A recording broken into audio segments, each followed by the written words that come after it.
राति पाइले पश्चिम ओडिशार गणपर्व नुआखाईर पूर्व दिन बलांगीर स्वतंत्र परंपरा रही जहाकू पाहुर परंपरा कहुए। माँ सम्बलेश्वरी पाटणेश्वरी और दुर्गा देवी नुआ पाट शाढ़ी विभिन्न अलंकार नुआ सरिया धान पनीपरिबा अलता सिंदूर और पूजा सामग्री जोगाड़ होती माँ पाखरे अर्पण कर बलांगीर कौन परंपरा रही अधिक सूचना देउछन्ते आम बलांगीर ब्यूरो हेड चित्तरंजन मिश्र।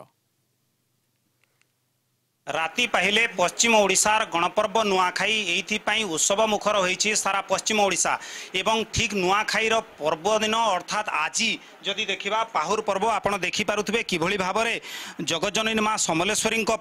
ये जो सामग्री गोटे प्रकार संग्रह होइछि आमे कहि परिबा कारण आज जगज्जननी माँ समलेश्वरी पाखकू पूजा सामग्री जीव एवं आपण देखि पारुथबे कुरई पत्र नुआ धान सरिया धान या सहित माँ पाट शाढ़ी होइछि एवं यह सहित आय अलंकार आपण देखि पारुथबे किभଳି भाबरे जगज्जननी माँ समलेश्वरी माँ पाटणेश्वरी दुर्गा देवी पाखकू यही पाहुर भार जीव अर्थात माँ समस्त प्रकार सामग्री आज माँ पाखरे लगी हेबो सीधा सड़क आलोचना करबा ए परंपरा कौन रही एवं केते दिन ठारू ए परंपरा चली कौन कहिबे। आसंता काली राति पाहिले पश्चिम ओडिशार गणपर्व नुआखाई आज माँ पाहुर भार जाउछि। पाहुर भारटा यहाँ बहुत परंपरा बहुत प्राचीन परंपरा नुआखाई संगे एसोसिएट है। पहला राजा महाराजा माने जो थे जमीदार माने जो थे राजतंत्र शेष पर गणतंत्र आरंभ पर 1948 मसीहा पर यहाँ विभिन्न सांस्कृतिक अनुष्ठान तरफ पाहुर आयोजन कर आमर कोसली सांस्कृतिक संघ तरफ 1991 मसीह परंपरा आज के 35 वर्ष चली माँ जहाँ जहाँ पाहुर जहाँ रिचुअल्स अच्छे आमर सबके मेंटेन करी आम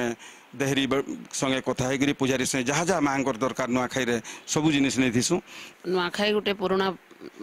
परंपरा पुराना तिहार आमर पूर्वपुरुषा लोग भी कर आमे भी करुछों आमर जिते पर्वपर्वाणी अच्छे समस्त आम नुआखाई के बड़ तिहार बोली मानसुँ आम 15 दिन है घर द्वार सफा सुतरा सब करुछों आटा सब आज गणेश पूजा दिन जैसी माँ करने के पाहुर भार आ राति लग्न से लगाबे माँ निके आय अलंकार वस्त्र कुरे पत्र नुआ धान पनीपरिबा जहाँ किछि मांग करना लगी हेबा सब किछि आमे एटा सब जोगाड़ करी सब रखिछों। पुत्रा भंजा भांजी समस्ते बहुत बहुत दूर दूरांत रु जेने जे अछन समस्ते आसी गले न। निश्चित भाव में गोटे प्रकार उत्सवर माहौल आमे कहि परिबा कोन कहिबे मां को पई कोन कोन प्रस्तुत होईछि एवं केते समय रु आपण एमती भाव में मां को पई साज सजारे लागिले। ये पाहुर तो नुआखाई आगर दिन होती इथिरे माँ लगे सबू नुआ नुआ जिनिस जहाँ जहाँ लगसी माँ वस्त्र अलंकार रु नहीं करी नुआ धान तापर पनीपरिबा जहाँ भी होती इटा सब आम सकालू उठी कर प्रस्तुत करथिसु आउ सब जिनिस प्रस्तुत कर सारा परे संध्यारे गोटे बन्याढ्य शोभायात्रा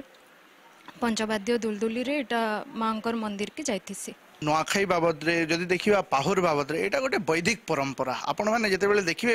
वेद समय या जितेबाला आम पृष्ठा को पलटिवा से लिखाई अन्नाद भवती भूतानि पर्जन्यो अन्न संभव माने जेन माटी रे आमर धान होचे सेटा भी आमर माँ जेन धानटा पाऊँ लक्ष्मी रूपा सेटा भी आमर माँ आर जेन समले के चढ़ाऊँ सेटा भी आमर माँ तार देला जिनिस तार नु पाई करी ताके चढ़े करी खाइबार परंपरा होचे नुआखाई आर एटा गीतारे भी लिखाई है सर्वम खलुदम ब्रह्म जत किंचित जगत्याम जगत जेन जेन जिनिस आमे देखु सब किछि तार तो आमे कोनोसी जिनिस भी नुआ जेते बेले पाउछु नुआखाई आमर एथिरर लागि महक अछि मुई दिल्ली रे सुप्रीम कोर्ट रे एडवोकेट अछि किंतु माटीर महक ई पल्लीर महक मते दिल्ली रु टाणी आनिछि तो से नुआ जिनिस के मान ने चढ़े करी खाइबार परंपरा होचे नुआखाई आ से सबू जिनस मंदिर के पहुँचबार परंपरा होचे पाहुर। निश्चित भाव में जदि देखा माँ समस्त प्रकार सामग्री संग्रह सरीछि एवं माँ पाखरे लगी हेबो तापरे सारा पश्चिम ओडिशावासी नवान्न भक्षण करेंगे सते जमिति सारा पश्चिम ओडिशा रे सामाजिक सांस्कृतिक एवं आध्यात्मिक परिवेश भितरे गोटे प्रकार समस्ते हजि जाइछंती। बलांगीर भिडियोग्राफर विश्वजित सह चित्तरंजन मिश्र, कलिंग टीवी।